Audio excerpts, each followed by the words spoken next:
నమస్కారం. ఈ మధ్య నెల్లూరు మంగళం సీను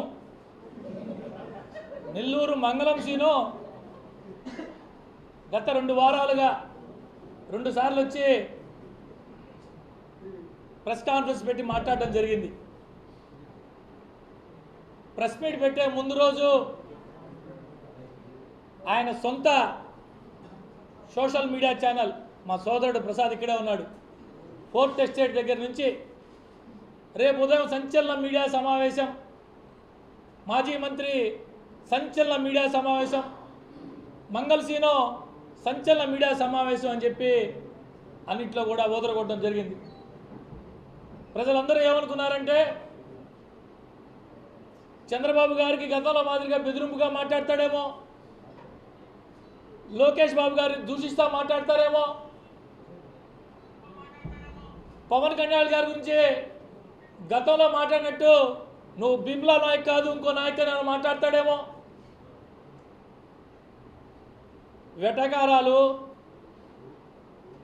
గతంలో మాట్లాడినట్టు మాట్లాడతాడేమో వెటకారంగా, బెదిరింపు ధోరణిలో అని చెప్పి అనుకున్నారు. పాపం ఏమీ లేవు. మంగళసీన గారి ప్రెస్ మీట్లో, మంగళం సీన గారి ప్రెస్ కాన్ఫరెన్స్లో ఇవి ఏమీనూ లేవు. నేను మీ అందరికీ తెలుసు, అనేక సంవత్సరాల పాటు కలిసి రాజకీయం చేసాం, ప్రయాణం చేశాం. ఈరోజు సందర్భం వచ్చింది, ఎందుకులే అని కాకుండా కొన్ని చెప్పక తప్పటి పరిస్థితుల్లో ఈరోజు కొన్ని మీ ద్వారా నెల్లూరు ప్రజలకు తెలియపరుచుకుంటున్నా. వేమిరెడ్డి ప్రభాకర్ రెడ్డి గారు నాకు సమాధానం చెప్పాలా, వేమిరెడ్డి ప్రభాకర్ రెడ్డి గారు నాకు ఈ ప్రశ్నలకు సమాధానం చెప్పాలా అని 2 ప్రెస్ మీట్లలో మంగళం సీను మాట్లాడడం జరిగింది. మంగళం సీను మంత్రిగా ఉన్నప్పుడు కరోనా వచ్చిన సమయంలో ప్రాణాల కొద్దీ తమ ప్రాణాలు సైతం లెక్క చేయకుండా వచ్చినటువంటి పేషెంట్లకి వైద్యం చేసిన హాస్పిటల్ దగ్గర బెదిరించి భయపెట్టి మాట వినని హాస్పిటల్స్కి మున్సిపల్ హెల్త్ అధికారులు కావచ్చు, జిల్లా వైద్యాధికారి కావచ్చు, డిఎంహెచ్ఓని పంపించి బెదిరించి మీ హాస్పిటల్ సీజ్ చేసేస్తామని చెప్పి లక్షలాది రూపాయలు దోచుకున్న ఈ మంగళం సీనుకి పేదలకి సొంత డబ్బులతో విపిఆర్ ఉచిత వైద్యం పేరుతో ఉచితంగా వైద్యం అందిస్తున్నటువంటి వేమిరెడ్డి ప్రభాకర్ రెడ్డి గారు పాపం సమాధానం చెప్పాలంట. కరోనా సమయంలో నెల్లూరులో ఉన్నటువంటి అనేక మంది ఆసుపత్రి యాజమాన్యాలని బెదిరించి డబ్బులు వసూలు చేసినటువంటి ఈ మంగళం సీనుకి ఉచితంగా వైద్య సహాయాలు అందిస్తున్నటువంటి వేమిరెడ్డి ప్రభాకర్ రెడ్డి గారు పాపం సమాధానం చెప్పాలంట. గతంలో కూడా ఒకసారి చెప్పున్నా మీకు,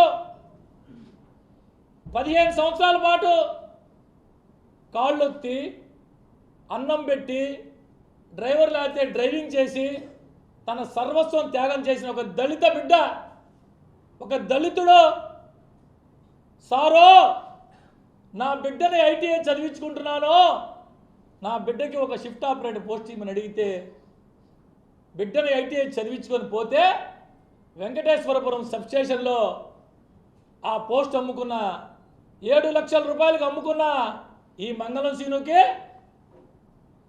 అనేక మంది దళిత బిడ్డల్ని ఉచితంగా ఒక స్కూల్ పెట్టి విపిఆర్ విద్య పేరుతో రాజకీయాలకి తావు లేకుండా పేదరికమే ప్రామాణికంగా అన్ని విద్యతో పాటు భోజన వసతి, రవాణా సౌకర్యం సకలం చుట్టుపక్కల ప్రాంతాల్లో ఉన్నటువంటి దళిత బిడ్డలకి ఉచితంగా తన సొంత నిధులతో విపిఆర్ వైద్య పేరుతో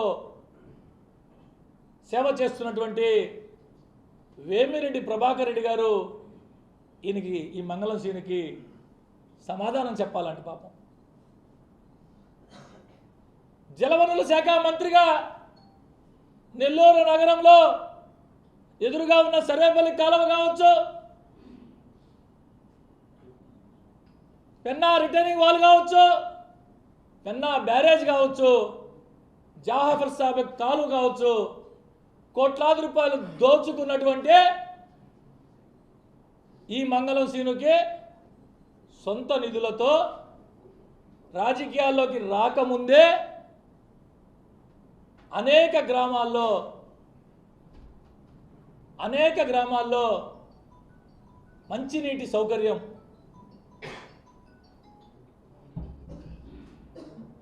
అనేక గ్రామాల్లో వాటర్ ప్లాంట్లు పెట్టి సొంత నిధులతో సేవ చేస్తున్నటువంటి వేమిరెడ్డి ప్రభాకర్ రెడ్డి గారు సమాధానం చెప్పాలండి ఈ మంగళం సీనుకి. ఇవే కాకుండా యాదవ కులంలో, మా యాదవ కులంలో చెడబుట్టి మేమేదైతే ప్రాణంగా ప్రేమిస్తామో మా కులానికి బర్రె గొర్రె మా జీవనాధారమైనటువంటి యాదవులంటే గుర్తుకొచ్చే బర్రెల సంతకాడ, కసాయి కమ్మే బర్రెల సంతకాడ ₹1 కోటి డబ్బులు తీసుకున్న నువ్వు ఈ మంగళ సీనుకే అనేక మంది వికలాంగులకి, ఆసరా లేని వారందరికీ తన వంతు సహాయ సహకారాలు అందించాలని చెప్పి ఎలక్ట్రానిక్ బ్యాటరీ ట్రైసైకిల్ అందిస్తున్న వేమిరెడ్డి ప్రభాకర్ రెడ్డి గారు సమాధానం చెప్పాలండి. 15 సంవత్సరాల పాటు మా అన్న అని చెప్పి నీ కోసం అహర్నిశలు కష్టపడి కుటుంబ సభ్యులను సైతం లెక్క చేయకుండా రాత్రనక పగలనక కష్టపడి పనిచేసినటువంటి నమ్ముకున్నటువంటి కార్యకర్తల్ని తడిగుడ్డతో గొంతు కోసి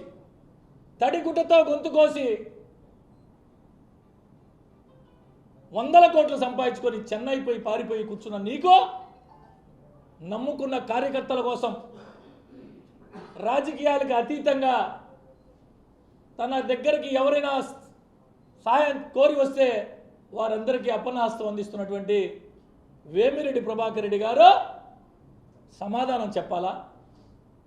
15 సంవత్సరాల పాటు నీకోసం పనిచేసిన కార్యకర్త బతుకున్నాడా, చనిపోయాడా, కష్టాల్లో ఉన్నాడా, ఇబ్బందుల్లో ఉన్నాడా, ఇవన్నీ ఏం పట్టించుకోకుండా అధికారంలో ఉన్నప్పుడు అధికారాన్ని అడ్డం పెట్టుకొని 100 కోట్లు సంపాదించి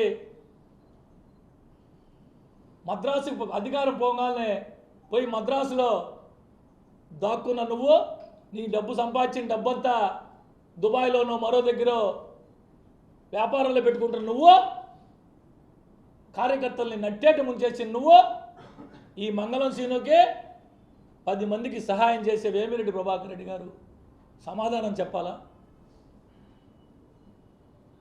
కనీసం ఇన్ని రోజు ప్రెస్ కాన్ఫరెన్స్ పెడుతున్నావు, నెల్లూరులో ఉన్నావు, నీ పత్రిక అని చెప్పుకునేటటువంటి సాక్షి పత్రిక విలేకరి కావలి సబ్ జైల్లో ఉంటే కనీసం పోయి పరామర్శించావా? పార్టీ మాజీ మంత్రి, పార్టీ వల్ల నువ్వు ఎమ్మెల్యే అయ్యావు, పార్టీ వల్ల మంత్రి అయ్యావు, పార్టీ వల్ల 100 కోట్లు సంపాదించుకున్నావు, పార్టీని గాలికి వదిలేసి పార్టీని సర్వనాశనం చేసి జిల్లాలో తుడిచిపెట్టుకోబోయేటట్టు చేసి కనీసం అధికారం పోయిన తర్వాత ఒక సగటు విలేకరి సోదరుడు, సాక్షిలో పనిచేస్తున్నటువంటి ఒక విలేకరి కావలి సబ్ జైల్లో ఉంటే కనీసం పోయి పరామర్శించే నీకో, తన కోసం పనిచేసిన చిన్న కార్యకర్తకి ఇబ్బంది వచ్చినా తనకి ఇబ్బంది వచ్చేది అట్టు ఫీల్ అయ్యే వేమిరెడ్డి ప్రభాకర్ రెడ్డి గారు సమాధానం చెప్పాలా? ఇక్కడి నుంచి తరివేస్తే నరసరావుపేటకు పోయావు. పాపం పల్నాడు ప్రాంతంలో అనేక మంది యాదవ సోదరులు, మా జాతికి చెందిన వ్యక్తి వచ్చాడు, మా కులానికి చెందిన వ్యక్తి వచ్చాడని అక్కడున్న ఫ్యాక్షన్, పల్నాడులో ఫ్యాక్షన్ ఎలా ఉంటుందో నేను చెప్పాల్సిన అవసరం లే, నెత్తినేసుకొని పనిచేస్తే ఎన్నికలు అయిపోయినాయి, ఓటమి చెందిన తర్వాత వారు ఇబ్బందుల్లో ఉంటే కనీసం ఫోన్ కూడా ఎత్తకుండా వారి మానాన వాళ్ళని వదిలేసి నేరుగా పోయి చెన్నైలో కూర్చొని నీ కోసం పనిచేసిన వారి కుటుంబాలను ఈదులను బారేసి చెన్నైలో పోయి కూర్చొని విలాసవంతమైన జీవితం గడుపుతున్న నీకు వేమిరెడ్డి ప్రభాకర్ రెడ్డి గారు ఈ మంగళం సీనుకి సమాధానం చెప్పాలా? మీ ద్వారా అడుగుతున్నా. ఉపాధి అవకాశాలు వస్తాయి, మన సరుకు ఇక్కడే మనం శుద్ధి చేసి మన దేశానికి మన రాష్ట్రానికి ఉపయోగపడొచ్చని ఒక మంచి ఆలోచనతో సంబంధం లేని వ్యాపారంలో వందల కోట్ల రూపాయలు వ్యయప్రయాసలైనా పెట్టేదానికి ముందుకొచ్చారు. తర్వాత అనేక రకాలు మీ అందరికీ తెలుసు ఏం జరిగింది ఏమిటి, దాని ప్రయత్నాలు జరుగుతున్నాయి. నేనే చెప్పామని ఈ మధ్య 10-15 రోజుల క్రితం.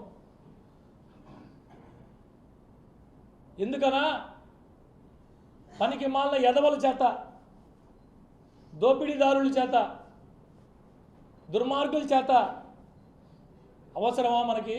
మీకు నాకు కాదు మీకు అని చెప్తే పెద్ద ఆయన నేను పరిశ్రమ పెడతానని చెప్పాను, దానికని ఇవన్నీ చేస్తున్నాను.